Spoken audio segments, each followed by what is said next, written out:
पंचायत चुनाव को लेकर सवाल बार बार उठ रहे हैं कि भाई पंचायत चुनाव इतना महत्वपूर्ण क्यों, जिसको लेकर इस तरीके से वहां हिंसा हो रही हो, इतना बवाल मच रहा हो। तो बता दें, राज्य की एक एक ग्राम पंचायत को विकास के मद में 5 साल के दौरान 5 से 18 करोड़ तक की जो रकम है वो मिलती है।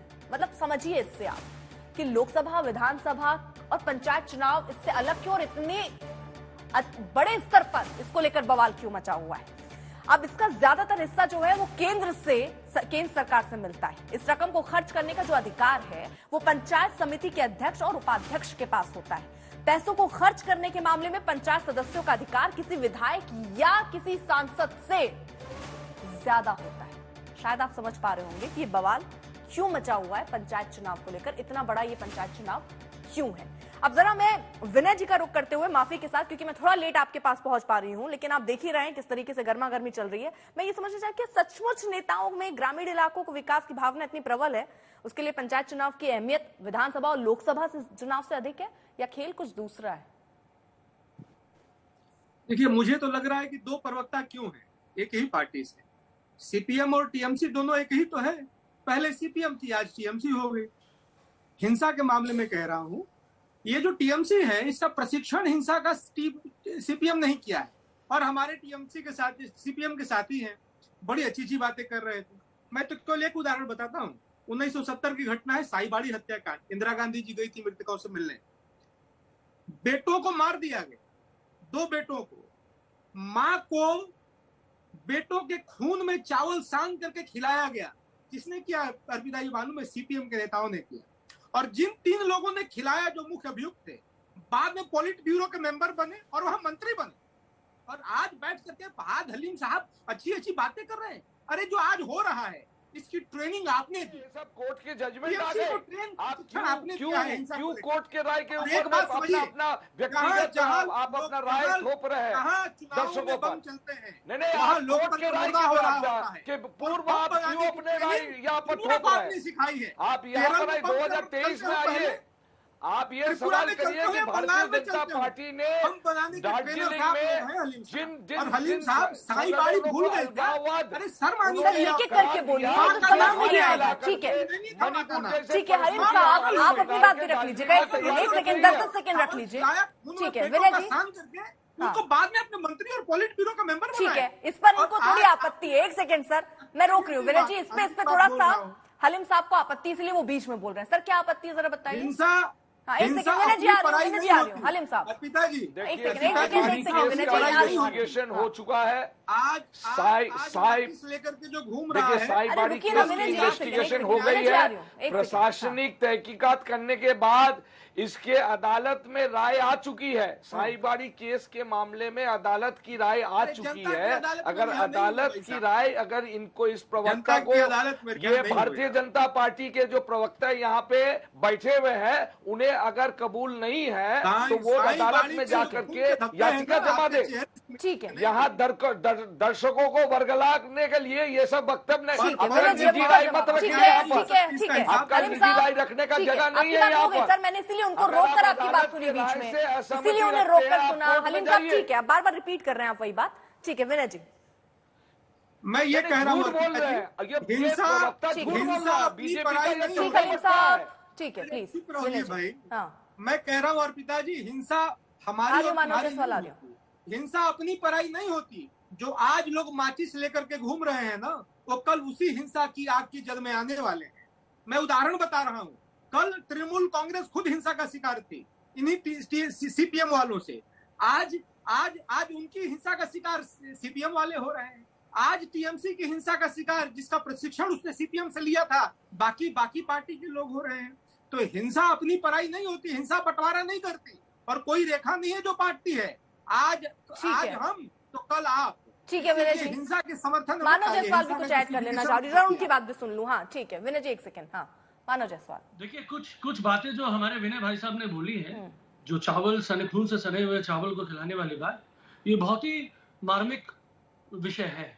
लेकिन आज उस समय हम कांग्रेसी थे, हम मूलतः कांग्रेसी थे। हमारी नेत्री सुश्री ममता बनर्जी भी कांग्रेसी थी, लेकिन हम कांग्रेस छोड़ दिए। हमने बंगाल कांग्रेस को छोड़ दिया। हमारी नेत्री ने नया संकल्प लिया और पूरे बंगाल को सजाया लेकिन आज वही कांग्रेस में जो पुराने लोग, जो हमारे पूर्वजों को जिन्होंने मार डाला, जिनको जला दिया, जिनके बेटियों के साथ बलात्कार किए, जिनको काट के जमीन में गाड़ दिया, जाकर आज पड़े उनके थे। साथ ये पार्टनर में है आज के कांग्रेस, बंगाल कांग्रेस। और भारतीय जनता पार्टी जिंदाबाद स्लोगन लगाई थी ममता बनर्जी। और जितने भी सीपीएम के कैडर थे वो ज्यादातर और भाजपा पंचायत में सन 1998 से लेकर के 2006 तक भारतीय जनता पार्टी जिंदाबाद की स्लोगन लगाई थी हमने और कही थी कि पंचायत में बीजेपी को वोट दो। और 6 साल मंत्री बनी रहे भारतीय जनता पार्टी के मंत्रिसभा में। नॉमिनेशन दिया है अर्पिता जी। और गोधरा कांड के वक्त में मानो जायसवाल आप क्या क्रेडिट लेना चाह रहे हैं? मुझे एक सेकेंड, मैं सबको रोक रही हूँ। एक सेकेंड सर। हलीम साहब, मैं आपको पूरा मौका दे रही हूँ, लेकिन ये जो आप लोगों ने आदत बीच बीच में बोलने वाली रखी है सर, ये ठीक नहीं लगता है। एक पार्टी के प्रवक्ता के तौर पर आ रहे हैं, तू मैं करने आ रहे हैं सर इस मंच पर, नहीं अच्छा लगता है सर।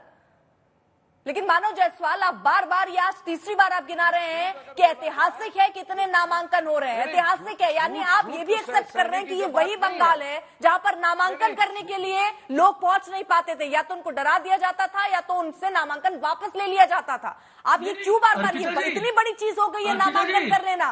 देश के अलग अलग राज्यों में नामांकन जिसको जहां करना है वो कर रहा है, लेकिन बंगाल की स्थिति किसने बनाई सर कि नामांकन से लोग डरे? और आप इस मंच पर आकर आज ये कहें कि ये ऐतिहासिक है, कितने नामांकन हुए। कम कीजिए जरा हलीम जी की आवाज। मानव जायसवाल से सीधा सवाल। सुनिए, आपको इस संदर्भ में समझना होगा कि 2011 में जब हमारी सरकार बनी तो पहले बार हमने एक बेंचमार्किंग करी, 2013 में मैक्सिमम नॉमिनेशन हुए।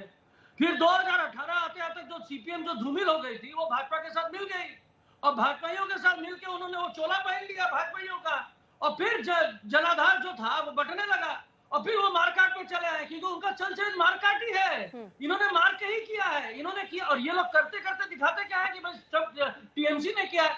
अरे लोग इनके आपस में लड़ रहे हैं, नॉमिनेशन इनकी खारिज हो रही है, और ये हमारे लोग मारे जा रहे हैं। अरे सर एक बात बताइए, अकेले ममता बनर्जी में ऐसे कौन से हीरे और रत्न जड़े हैं कि वहां पर ही सारे विपक्षी दल पहुंचकर हिंसा कर रहे हैं? भाई उत्तर प्रदेश में समाजवादी पार्टी है, बिहार में जेडीयू के साथ साथ आरजेडी थी, उसके साथ बीजेपी थी, कहां कहां ऐसा हुआ है? अगर यही पर पार्टी है तो ये राज्य में अलग अलग जगहों पर सब जगह नामांकन के वक्त होना चाहिए, केवल ममता बनर्जी के लिए क्यों बीजेपी और जगह पर? राजस्थान में सरकार नहीं, वहां बम क्यों नहीं फोड़ रही? बंगाल में अकेला बम क्यों फूटा जा रहा है? अर्पिता जी, ममता बनर्जी कौन है? पूरे देश में एक लौती महिला मुख्यमंत्री है, और पूरे देश को जो ऊर्जा मिला है कि भाजपा को हराया जा सकता है, वो ममता बनर्जी नहीं दिया है। सर बाहर निकल के भी तो आप खेला। सर क्या हो गया उससे? वो चाणक्य की एक नीति है, सुनिए, चाणक्य की एक नीति है अर्पिता जी, आप हमको हरा नहीं सकेंगे तो आप हमको बदनाम करेंगे। ये बदनाम करना चाहते हो, जितना ये बदनाम कर रहे हैं उतना नाम होगा, उतने लोग जीत के आएंगे। और सुनिए, जनता वोट देती है, हम भाजपा ही से डरेंगे? हम मोदी जी, अमित शाह जी से डरेंगे? कभी नहीं। हमने नतमस्तक किया तो माँ काली के सामने, और हमने नतमस्तक किया तो हमारे जनता के सामने। अच्छा, कानून व्यवस्था आपकी जिम्मेदारी है कि नहीं है? ये चाहे कुछ भी सरकार कानून व्यवस्था संभाल नहीं पा रही है अगर, तो इसके लिए आप जिम्मेदार हैं या नहीं है? सर मुझे ये बताइए।